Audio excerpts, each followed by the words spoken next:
तुम्हारी राजसत्ता है वहां तक की धरती पर दूंगा। जनक जी महाराज तो थर थर कांपने लगे। सीता मैया, सुनैना मैया व्याकुल हो गई। ब्रह्मा जी ने बनी हुई बात बिगाड़ दी। जितने राजा वहां आए थे जिनसे धनुष हिला नहीं था, एक राजा अपने बगल के राजा से बोला कि हमको मालूम था ये होने वाला है, हम जानते थे, पहले से जानते थे, इसीलिए हम धनुष तोड़े नहीं, हम गए केवल नाटक करके चले आए। कौन आफत बोल ले? दूसरा बोला तो हम क्या कम ज्ञानी हैं, हम भी जानते थे कि बाबा जी आएंगे यहाँ पर, इसलिए तोड़े नहीं, हम भी नाटक किए। बगल के राजा से तो ये बोले और मन ही मन के भगवान से बोले जय हो प्रभु, बचा लिया हमको, आ जाकर आपकी लीला अपरंपार है प्रभु, हम प्रार्थना किए थे हमसे तुड़वा दीजिए, लेकिन आपने कृपा कर दी, हमसे नहीं तुड़वाया। यदि आप हम धनुष तोड़ दिए होते तो आज बाबा जी हमको तोड़ देते। पूरी सभा डर के मारे कांप रही है। सबको भयभीत देखकर मेरे प्रभु श्री रघुनाथ जी स्वयं आगे आए और श्री परशुराम जी को प्रणाम करके विनम्रता से बोले, नाथ शंभो धनो मंगल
श्री रघुनाथ जी ने प्रणाम किया। प्रणाम करके भगवान बोले, प्रभु इस धनुष को तोड़ने वाला, इसका भंजन करने वाला होई केहू एक दास तुम्हारा।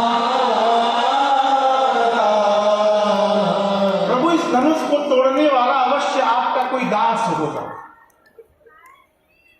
ये भगवान से सीखने योग्य ये बात है। भगवान ये नहीं बोले कि मैंने तोड़ा। भाई धनुष किसी ने तोड़ा आप बताइए? राम जी ने, लेकिन राम जी बोले नहीं कि मैंने तोड़ा। क्या बोले? प्रभु इसको तोड़ने वाला आपका कोई दास हो। अर्थात भगवान कहना चाहते हैं इतना बड़ा कार्य वही कर सकता है जिसको आप जैसे महात्मा का आशीर्वाद मिल जाए, और आपका आशीर्वाद आपके दास को मिलेगा प्रभु। तो ये आपके किसी दास के द्वारा किया हुआ कार्य है। ये प्रभु ये कहिए क्या आज्ञा है राम को? ये वाक्य कह के भगवान की कहिए क्या आज्ञा है राम को, भगवान ये संकेत करते हैं कि वो दास और कोई नहीं है, मैं ही हूं। आज्ञा करिए, क्या आज्ञा है? परंतु क्रोध की अवस्था में सीधी बात समझ में नहीं आती है,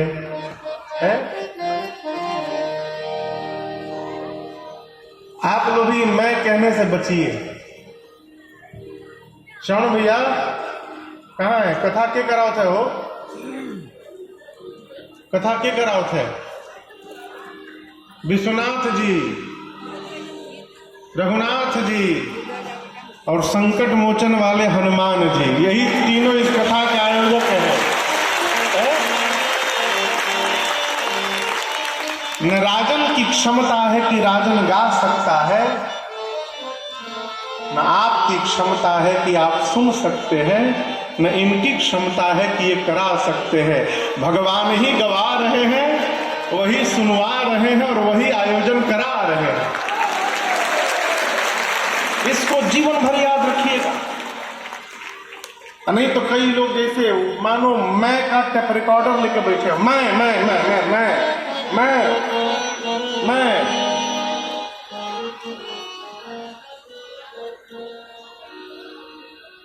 प्रातः स्मरणीय पूज्य पथिक जी महाराज कहते हैं,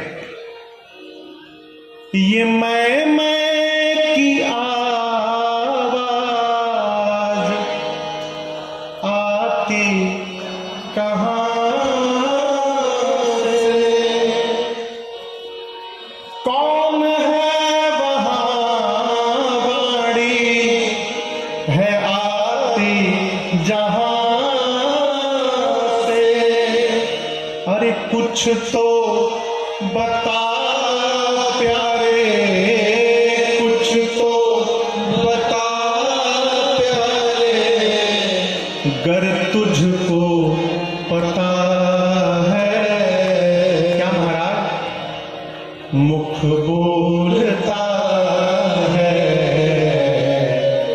या तू बोलता है? कौन बोलता? बता तेरे मुख को कौन खोलता है? दिन भर दुकान में बैठ के तराजू लेके 5 किलो 3 किलो 2 किलो पौने किलो होता है ना वो, पौने किलो, ये कांटे तराजू जो हाथों में तेरे, अब सोच समझ कर उत्तर दे। क्या महाराज? हाथ तौलते हैं, हाथ तौलते हैं या तो तौलता है, मुख बोलता है, तो बोलता है। मनुष्य कहता है कि वहीं रुको, मैं आ रहा हूं। तो यहां से वहां कौन जाता है? हाथ? क्या? पैर? तो ये क्यों कहते कि मैं आ रहा हूं? पैर तुम खुद हो या पैर है तुम्हारे,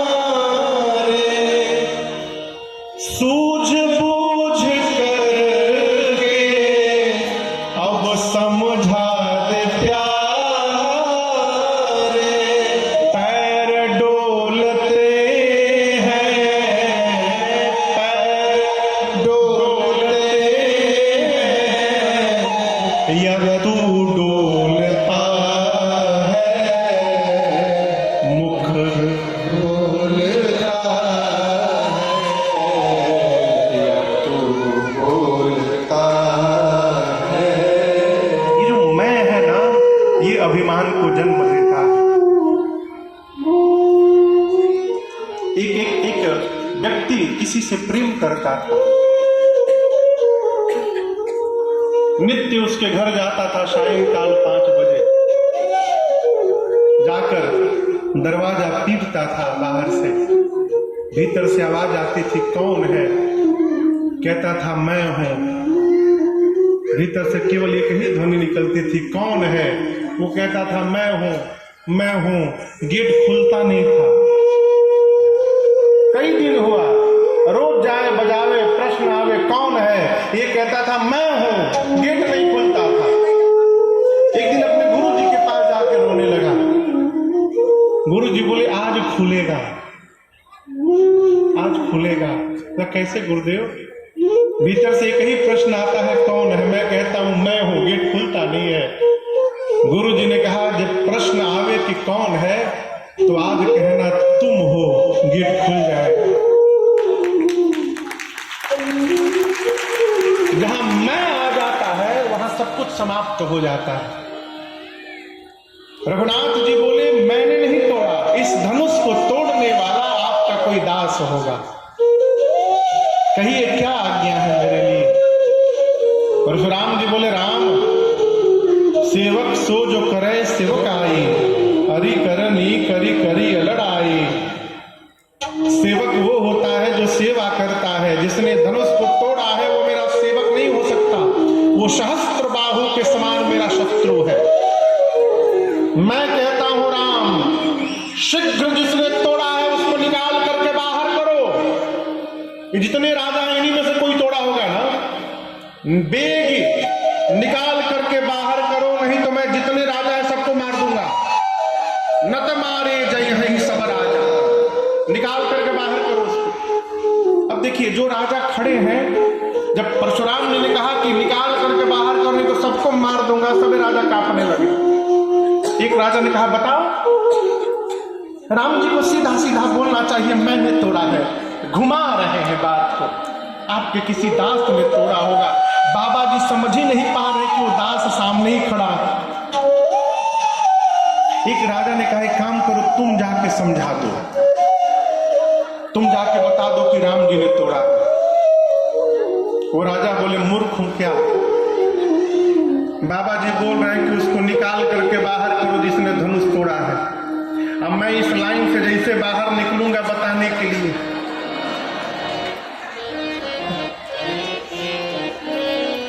मैं तो निकलूंगा बताने के लिए कि राम जी ने तोड़ा है। हमको भीड़ में से अलग निकलते देख कहीं बाबा जी ना समझ ले कि बस ये तुलेगा,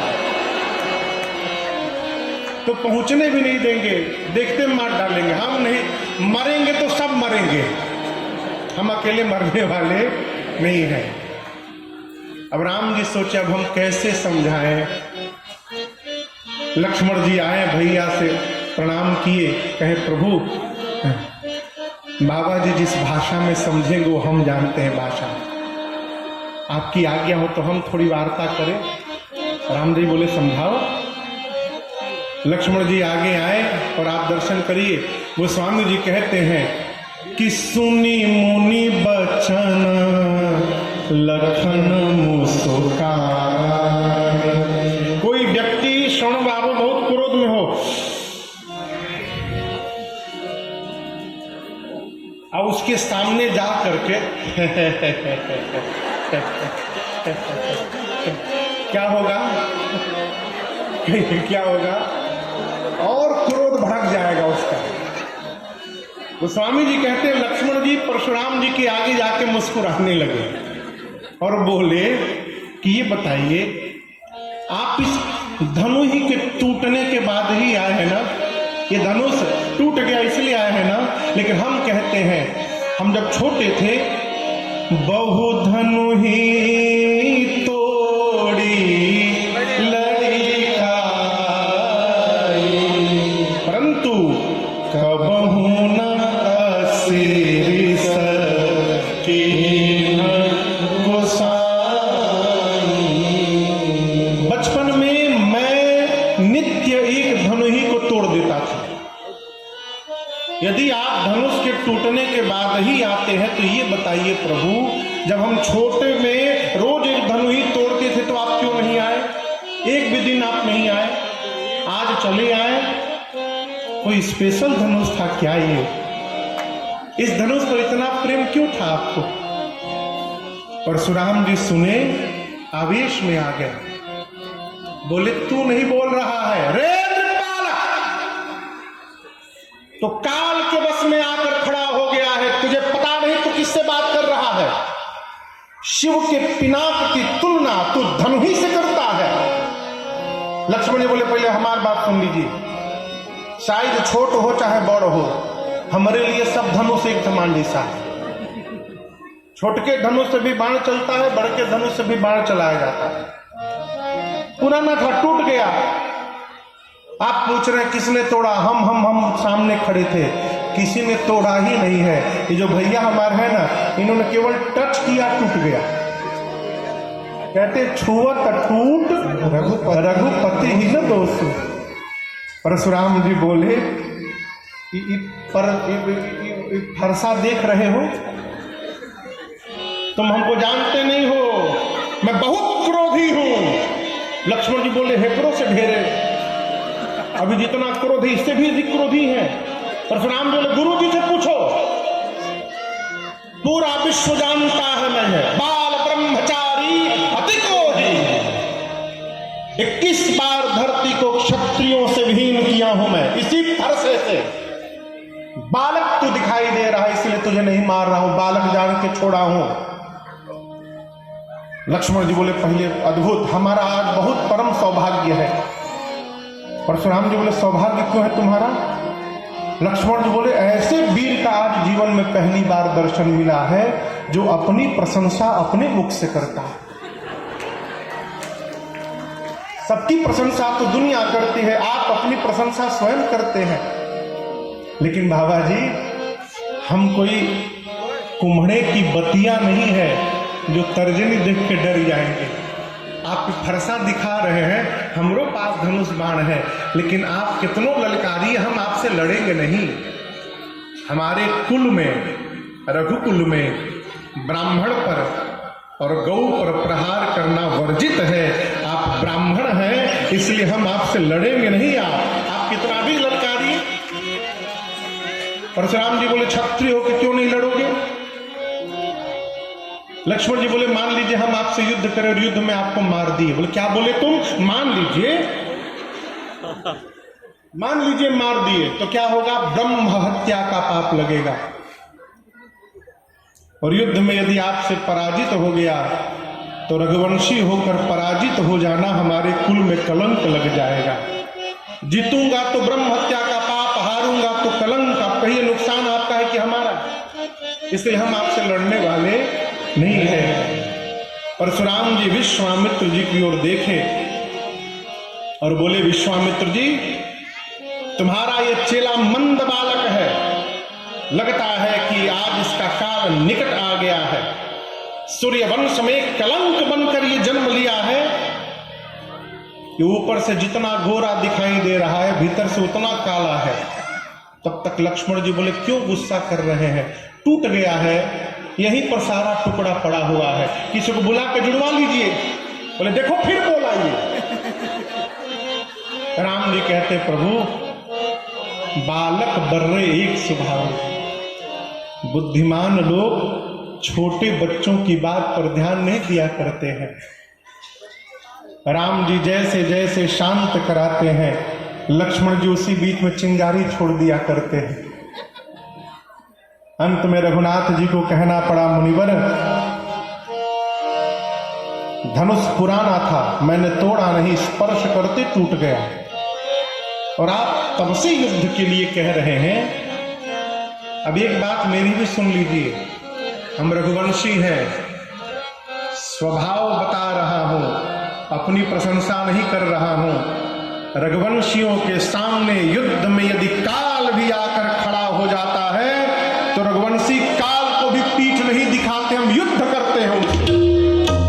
हम काल से भी नहीं डरते, कालहु डर ही न रघुवंशी, परंतु काल से भी नहीं डरने वाला रघुवंशी राम परशुराम से डर रहा है। क्यों? आप ब्राह्मण हैं और जो ब्राह्मण के चरणों में निष्ठा बना के रहता है मुनिवर, मैं जानता हूं वो पूरे संसार में निर्भय होकर रहता है, इसलिए मैं आपसे लड़ूंगा नहीं यार। जैसे भगवान ने ये वाक्य कहा परशुराम जी की मति हिल गई, सोचने लगे ब्राह्मण के चरणों में इतनी निष्ठा, भगवान छोड़कर दूसरा कोई नहीं हो सकता। अब ये पता कैसे चलेगा कि राम जी भगवान है? विषय है ना। तो देखिए परशुराम जी के पास एक धनुष है। उस समय पूरे संसार में 3 ही धनुष मुख्य रूप से प्रचलित थे। एक राम जी का धनुष सारंग, एक शंकर जी का धनुष पिनाक और एक भगवान श्री हरि का धनुष अजगम। तो भगवान श्री हरि का धनुष और शंकर जी का धनुष, ये दोनों धनुष परशुराम जी के पास था। तो एक ही आदमी 2-2 धनुष लेके कैसे चलेगा? तो शंकर जी का धनुष परशुराम जी जनक जी के पास रख दिए थे और भगवान श्री हरि का धनुष अजगम भी अपने पास रखे थे। धनुष की जो प्रतंचा है डोरी, वो एक छोर में बंधी रहती है और पूरे धनुष में लिपटी रहती है। जब युद्ध का समय आता है तो धनुष का स्वामी डोरी को धनुष से निकाल करके और हाथ से धनुष को नीचे झुका करके और उसकी प्रतंचा डोरी को धनुष पर खींच कर चढ़ाता है। भगवान के धनुष पर भगवान को छोड़कर दूसरा कोई डोरी चढ़ा नहीं सकता। परशुराम जी सोचे यदि ये भगवान होंगे तो इस अजगौ की डोरी को चढ़ा देंगे प्रतंचा को और मेरा भ्रम समाप्त होगा। कहा राम ये रमापति का धनुष है, लीजिए खींचिए और मेरे संदेह को समाप्त करिए। जैसे परशुराम जी ने दिया और भगवान ने हाथ में धनुष को पकड़ा, उस धनुष को झुकाना नहीं पड़ा। भगवान के हाथ में आने के साथ ही उस धनुष की प्रतंचा अपने आप धनुष पर खींच के चढ़ गई। और ये दृश्य देखते देता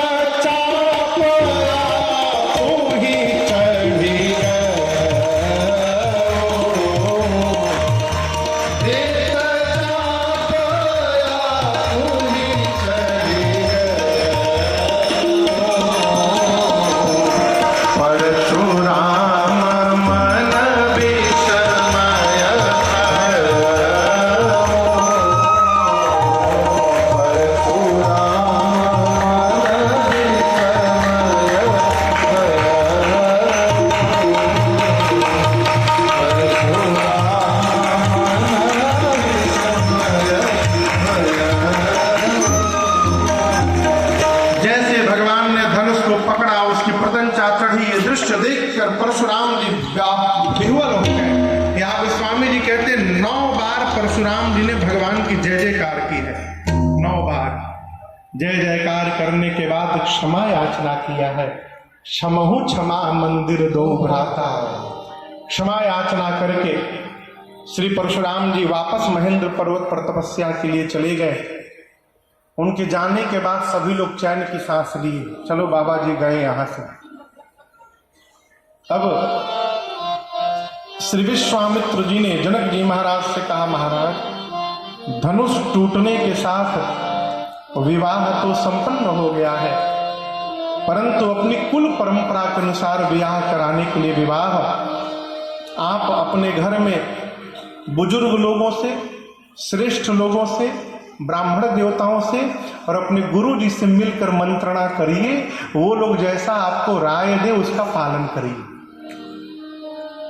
ये प्रसंग कह रहा है कि किसी के भी घर में जाकर अपने फूफा न बना जाए। किसी के भी घर में जाइए तो स्वयं राय न दीजिए कि आप ऐसा कर लीजिए। किसी के भी घर में जाइए और ऐसी कोई स्थिति आए तो ये कही बात कहिए कि आप अपने बाबूजी से, अपने दादाजी से, गुरुजी से, जो आपके श्रेष्ठ लोग घर के हैं, उनसे विचार करके उसका पालन करिए। इससे क्या होगा, श्रेष्ठ का मान सम्मान बना रहेगा। विश्वामित्र जी ने ये नहीं कहा कि ये करिए, कहा कि उनसे पूछिए, वो जो आपके उचित राय दे उसका पालन करिए। मंत्रणा भई और मंत्रणा में एक बात निकली कि दूतों को पत्र देकर अयोध्या भेजा जाए, जिससे श्री चक्रवर्ती जी महाराज बारात लेकर यहां आवे और धूमधाम से विवाह हो। दूतों को पत्र लिखकर जनक जी महाराज ने सौंपा। दूत पहुंचे दूत रामपुर पावन, पहुंचे दूत रामपुर पावन, हर से नगर बिलोकी सुहावन, हर से नगर बिलोकी सुहावन, भूपत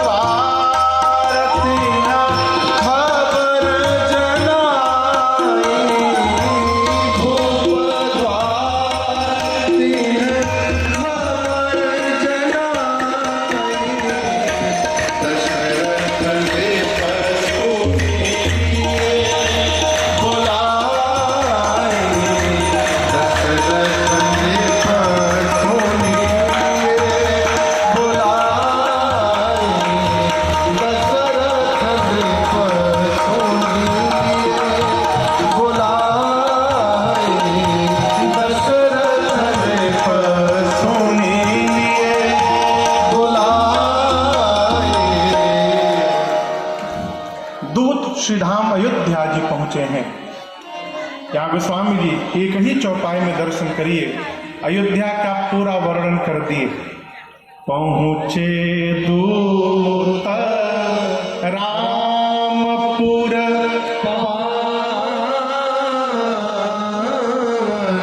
कौन सी पुरी? पावनपुरी। हर्षे नगर विलोकी सुहावन।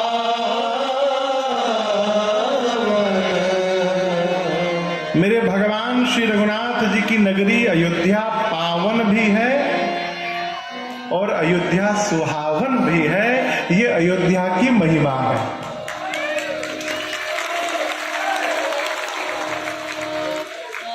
भगवान की नगरी पावन पहले भी थी, अब भी है। बीच में कुछ आताताई आए थे तो सुहावन होने से थोड़ा नीचे उतार दिए थे, लेकिन अगर फिर रघुनाथ जी की कृपा भई है और अयोध्या नगरी फिर से सुहावनी हो गई है।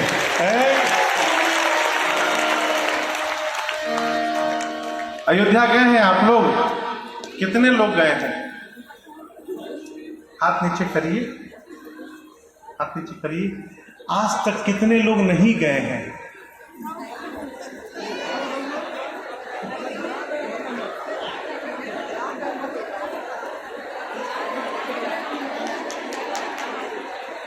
हम युगांडा में बैठे हैं, काम हो